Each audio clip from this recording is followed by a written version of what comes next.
Iran आणि America यांच्यात युद्ध सुरू झाल्यानंतर इराणनं स्ट्रेट ऑफ हॉर्म्यूजवरती कंट्रोल मिळवला। यामुळे एकाच फटक्यात जगाच्या 20% तेलाच्या व्यापारावरती परिणाम झाला। हॉर्मुझमधनं सध्या 30 जहाजं प्रवास करतायत, ज्यांना इराणनं परवानगी दिलेली आहे। इराणनं भारताकडे येणाऱ्या जहाजांना सूट दिलेली आहे। 11 मार्चला शेनलॉंग सुएझ मॅक्स हे तेलवाहू जहाज मुंबईच्या जवाहर द्वीपवरती दाखल झालं। या जहाजानं सौदी अरेबियातनं 1,35,000 मेट्रिक टन कच्चं तेल आणलं। यानंतर 14 मार्चला एमटी स्मरणी हे जहाज मुंबईच्या बंदरावर आलं। या जहाजानं 1,40,000 टन कच्चं तेल आणलं। आता 18 मार्चला सुद्धा गुजरातच्या मुंद्रा बंदरावरती जग लाडकी नावाचं जहाज आलेलं। हे जहाज युएईतनं 80,886 मेट्रिक टन कच्चं तेल घेऊन आलं। आता अशाच प्रकारे आणखी एक जहाज इराणी तेल घेऊन भारतात येणार होतं। या जहाजानं भारतापर्यंतचा प्रवासही केला होता, पण अचानक जहाजानं यू-टर्न घेतला आणि ते चीनच्या दिशेने वळालं। सध्या हे जहाज चीनच्या दिशेने प्रवास करते। याबाबत अनेकांकडून आश्चर्य व्यक्त केले जाते। भारताकडे येणारं तेलाचं जहाज अचानक चीनकडे का वळालं, असे प्रश्न विचारले जात आहेत। या सगळ्यावरती भारत सरकारची प्रतिक्रिया सुद्धा आलेली आहे। नक्की घडलंय काय? इराणवरनं कोणतं जहाज तेल घेऊन भारताकडे येत होतं? त्यानं अचानक आपला रस्ता का बदललाय आणि जहाज चीनच्या दिशेने का गेलंय? यावरती सरकारनं काय प्रतिक्रिया दिली आहे, पाहूयात या व्हिडिओच्या माध्यमातून। नमस्कार, मी आरती आणि तुम्ही बघताय बोलफेडू। इराणच्या खर्ग आयलंडवरनं एक जहाज कच्चं तेल घेऊन भारताच्या दिशेने येत होता। पिंग शून असे या जहाजाचं नाव। या जहाजावर जवळपास 6 लाख बॅरल कच्चं तेल लोडेड आहे। शिप ट्रॅकिंग डेटानुसार 2 एप्रिलच्या दुपारपर्यंत हे जहाज गुजरातच्या वडिनार बंदरावरती पोहोचणार आहे असं दाखवत होतं।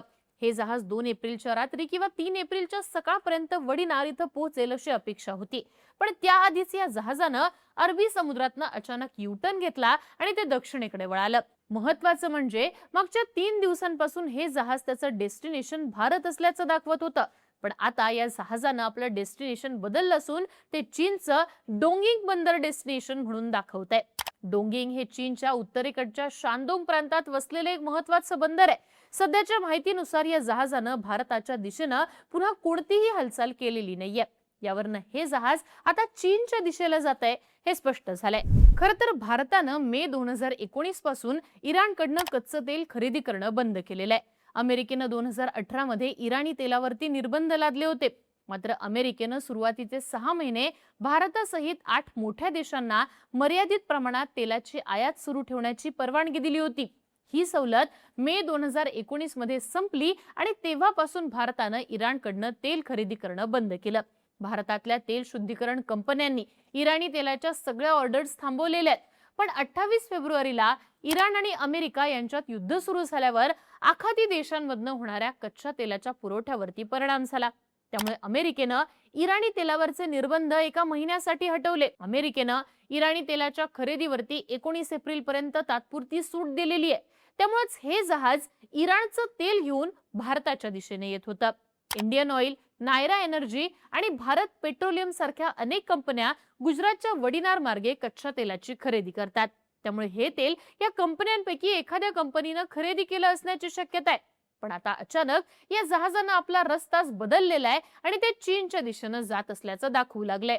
त्यामुळे वेगवेगळे प्रश्न हे उपस्थित केले जातात, पण या जहाजानं असं नेमकं का केलंय आणि ते चीनच्या दिशेने का जातंय हे समजून घेऊयात। सुमित रितोलिया हे केपलर या global trade data intelligence firm मध्ये ऑइल मार्केट मॉडेलिंगचे मॅनेजर आहेत। त्यांनी शुक्रवारी या जहाजाबाबत माहिती दिली। रितोलिया यांचं असं म्हणणं आहे की पिंग शून या जहाजानं पेमेंटशी संबंधित वादामुळे अचानक आपला मार्ग बदलल्याची शक्यता आहे। खरं तर इतक्या दिवसांपासून तेलाचे विक्रेते तेल कंपन्यांना 30 ते 60 दिवसांची क्रेडिट फॅसिलिटी देत होते, म्हणजे तेल कंपन्या हे तेल विकत घेतल्यानंतर 30 ते 60 दिवसांनी त्याचं पूर्ण पेमेंट करत होत्या।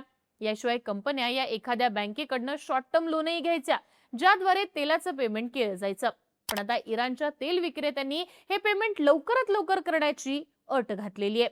त्यांनी युद्धजन्य परिस्थितीमुळे अशा प्रकारे निर्णय घेतल्याचं म्हटलं जातंय, पण भारतीय कंपन्या मात्र इन्स्टंट पेमेंट देऊ शकत नसल्याचं दिसून येतंय। महत्त्वाचं म्हणजे पिंग शून्य जहाजावरती अमेरिकेनं फेब्रुवारी 2025 मध्ये निर्बंध लादले होते। जनरली अशा जहाजावरनं जो माल येतो तो माल उतरवण्यासाठी बँका या कंपन्यांना लोन देणं टाळताना दिसतात, कारण बँकांना सुद्धा अमेरिकेच्या निर्बंधांची भीती असते। यात सगळ्या वादामुळे पिंग शून्य जहाजानं भारतात येण्याचा आपला निर्णय बदललाय अशी शक्यता वर्तवली जाते। पण मग असं असेल तर हे जहाज भारत सोडून चीनच्या दिशेने का जाते? या जहाजातलं तेल आता चीनमध्ये उतरवलं जाईल का?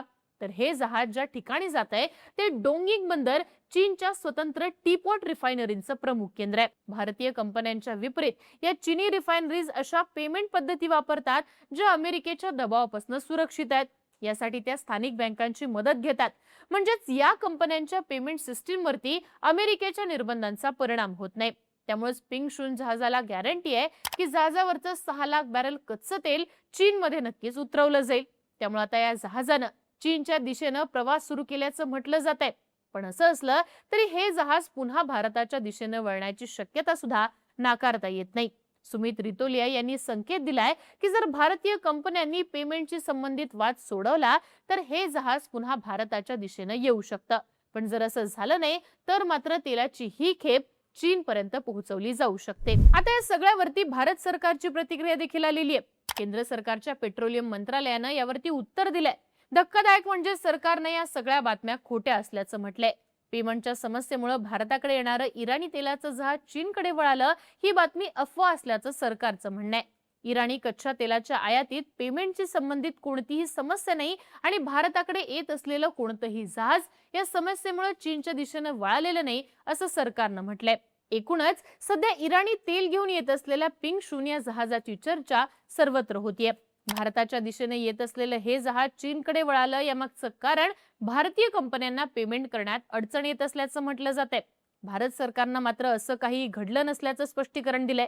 पण या सगळ्यात आता चीननं मार्ग काढल्याची चर्चा आहे. कारण अमेरिकेच्या निर्बंधांनंतर चीन हा इराणी तेलाचा सगळ्यात मोठा ग्राहक झालेला आहे. चीन सध्या इराणच्या जवळपास 90% तेलाची खरेदी करतोय. बाकी तुम्हाला या सगळ्याबाबत काय वाटतं? भारतीय कंपन्यांना खरंच तेलाच्या पेमेंटमध्ये अडचणी येत आहेत म्हणून पिंग शून हे जहाज चीनकडे वळालं की सरकारच्या म्हणण्याप्रमाणे या सगळ्या बातम्या खोट्या असतील? या बाबतीतली तुमची मतं आणि प्रतिक्रिया कमेंट बॉक्समध्ये लिहून कळवा आणि अशाच माहितीपूर्ण व्हिडिओसाठी बोलबिडूला सबस्क्राईब करा.